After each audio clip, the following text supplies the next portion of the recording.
الشيطان الرجيم بسم الله الرحمن الرحيم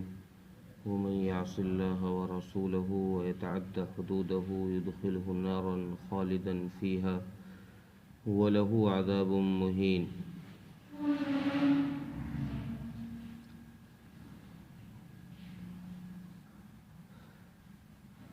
پچھلی آیت میں اللہ تبارک و تعالیٰ نے کچھ ترغیبی بات بتائی۔ جو احکامات پہلے ذکر کیے گئے تھے میراث کے متعلق، ان احکامات پر چلنے کے لیے اور ان احکامات پر عمل کرنے کے لیے اللہ تبارک و تعالیٰ نے لوگوں کو ابھارنے کا، لوگوں کو آگے بڑھنے کا یہ راستہ اختیار کیا ہے کہ ان کو پہلے ترغیب بتائی ہے، ترغیب دی گئی ہے، بھئی یہ کام کرو گے تو یہ فضیلت ملے گی۔ چونکہ انسان لالچی ہوتا ہے اور اسے جدھر لالچ دیکھتا ہے وہ اس طرف چل دیتا ہے، نفع نقصان کا خیال کیے بغیر اس طرف کی دوڑ لگا دیتا ہے۔ تو اس لیے اللہ تبارک و تعالیٰ نے اس سے پہلی آیت میں تو لالچ دیا کہ بھئی تم اطاعت کرو، فرما برداری اختیار کرو، تمہیں ہمیشہ ہمیش کی جنت میں داخل کرو، یہ تو ترغیبی بات کہی۔ اب اس آیت کے اندر اللہ تبارک و تعالیٰ نے ترہیبی بات کہی ہے، ڈرانے والی بات۔ بھئی اگر تم نے نہیں کیا، اگر تم نے ان احکامات پر عمل نہیں کیا اور تم میراث میں بھائیوں کا، بہنوں کا اور اپنے قریبیوں کا حق اگر تم مار گئے اور تم نے نہیں دیا تو پھر تمہیں ہم جہنم میں داخل کریں گے، پھر تمہیں آگ میں جلایا جائے گا۔ چونکہ دنیا کی حکومتیں جب کوئی قانون بناتی ہیں تو اس قانون کو نافذ کرنے کے بعد اس قانون کے پالن نہ کرنے والوں پر اس قانون کا جرمانہ طے کرتی، جس کو چالان کہتے ہیں۔ بھئی تم نے یہ گناہ کیا ہے تو اس کا اتنا روپے کا چالان ہے، یہ گناہ کیا ہے اتنا روپے کا چالان ہے۔ تو وہ چالان جو ہوتا ہے وہ اصل اس شخص کو ڈرانے کے لیے ہے کہ تو یہ غلطی نہ کر ورنہ تیرے اتنے پیسے چلے جائیں۔ تو چالان اصل ہے ترہیب، ڈرانا، رعب پیدا کرنا۔ لیکن چونکہ دنیا کی حکومتوں کے جو قانون ہیں ان میں جو ترہیب دی جاتی ہے وہ صرف ڈنڈے کے زور والی ترہیب ہے کہ ان کو اگر کہیں ہیلمٹ پہنا ہوا نہیں ہے، پولیس والا اگر دیکھ گیا تو اس سے ڈرے گا اور وہی اس کا چالان کر سکتا ہے۔ خود سے یہ شخص اس قانون کے پالن نہیں کرے گا، چونکہ اس کو لگ رہا ہے کہ بھئی کہیں پولیس تو ملنی نہیں ہے، مجھے یہیں جانا ہے نزدیک ہی، تو اس لیے ہیلمٹ پہننے کی کوئی حاجت ہی نہیں ہے۔ تو یہ ترہیب جو ہے، یہ ڈر جو ہے اس کے اندر میں نہیں ہے،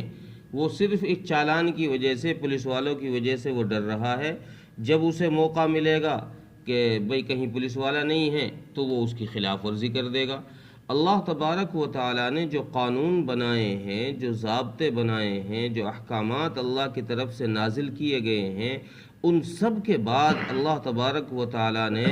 اپنی ذات کا خوف اپنے لوگوں کے دلوں میں بٹھانے کی کوشش کی ہے۔ پہلے جیسے عرض کیا کہ پہلے تو پیار سے بات بتائی کہ بھئی اگر تم نے یہ بات مان لی، تم نے ہمارے احکامات پر عمل کر دیا تو تمہیں جنت ملے گی، ہمیشہ ہمیش کی نعمتوں اور راحتوں میں رہو گے۔ لیکن اس کے بعد پھر اگلی ہی آیت میں اللہ ڈرا بھی رہے ہیں کہ بھئی ایسا نہیں ہے کہ تم نے عمل کیا تو جنت میں داخل کر دیے گئے اور نہیں کیا تو چھوڑ دیے گئے، نہیں کرو گے تو پھر تمہیں اس کی سزا بھی دی جائے گی اور اس کی سزا میں تمہیں جہنم میں داخل کیا جائے گا۔ اب جس بندے کے دل میں اللہ کا خوف آ جائے گا، جو اس بات کو سمجھنے لگ جائے گا کہ بھئی میرا اللہ مجھے دیکھ رہا ہے، میرا اللہ نے یہ ڈر بندے کے دل میں بٹھا دیا کہ بندہ جدھر بھی جائے گا جب وہ یہ سوچے گا کہ یار میرا اللہ دیکھ رہا ہے تو پھر یہ شخص کہیں پر بھی ان احکامات کی خلاف ورزی نہیں کرے گا۔ پولیس والے سے تو یہ چال لگ سکتی ہے، کہیں نہیں ہوگا تو نکل جائے گا، بچ کے نکل جائے گا دوسرے راستے سے۔ لیکن جب بندے کے دل میں یہ بات بیٹھ جائے گی کہ اللہ دیکھ رہا ہے، تو یہ احکامات اللہ کی طرف سے ہیں اور اللہ نظر رکھے ہوئے ہے، تو پھر انسان چپکے سے نکلنے کی کوشش نہیں کرے گا، کسی کا حق کھانے کی کوشش نہیں کرے گا، تو وہ اس حق کو ہر حال میں ادا کرنے کی کوشش کرے گا۔ چونکہ زمانہ جاہلیت میں لوگوں نے اتنا ظلم کرنا شروع کر دیا تھا، خصوصاً یتیم بچوں پر اور عورتوں پر، کہ ان کا کوئی حق ہی نہیں سمجھا جاتا تھا۔ میراث میں یتیموں کا کوئی حق ہی نہیں سمجھا جاتا تھا، نہ عورتوں کا کوئی حق سمجھا جاتا تھا، اور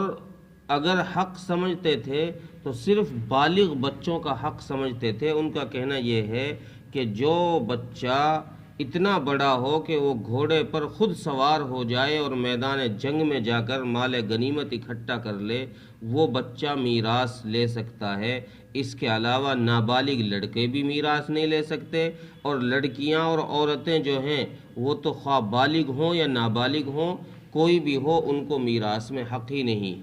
تو جب یہ قانون اندھا راز چلنے لگا، جنگل راز چلنے لگا، تو اللہ تبارک و تعالیٰ نے انسانوں میں انسانیت والا نظام قائم کرتے ہوئے یہ ارشاد فرمایا کہ بھائی نہیں، ایسا نہیں ہے، حق اگر ہے تو وہ سب کا ہے،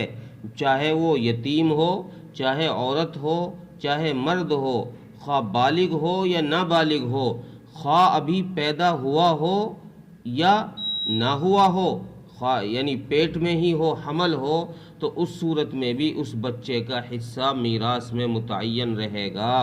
اللہ تبارک و تعالیٰ نے ان کی اس بات کا رد کرتے ہوئے فرمایا کہ اگر تم نے میری بات نہیں مانی، میں نے جو یہ قانون بنایا ہے، تو تم نے اگر میری یہ بات نہیں مانی، وَمَن يَعْصِ اللَّهَ وَرَسُولَهُ، تو تم اللہ اور اس کے رسول کے نافرمان کہلاؤ گے، پھر تم فرما برداروں میں تمہارا شمار نہیں ہوگا، تمہارا شمار نافرمانوں میں ہوگا۔ وَيَتَعَدَّ حُدُودَهُ، اور پھر تم اس لکیر کو کراس کرنے والے ہو جاؤ گے، جو لکیر، جو بارڈر ہم نے کھینچی ہے کہ یہ یہاں سرحد ہے، یہ اسلامی قانون ہے، اس قانون کا پالن کرو، اس پر عمل کرو۔ اگر تم نے اس پر عمل نہیں کیا تو پھر نتیجہ کیا نکلے گا؟ اللہ تبارک و تعالیٰ فرماتے ہیں پھر نتیجہ یہ نکلے گا کہ تمہیں جہنم میں داخل کیا جائے گا۔ کتنی دیر کے لیے؟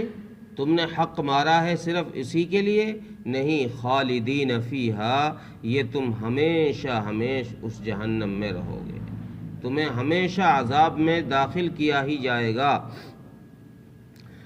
اور وہ عذاب جو ہے، وہ عذاب دکھ دینے والا عذاب ہے۔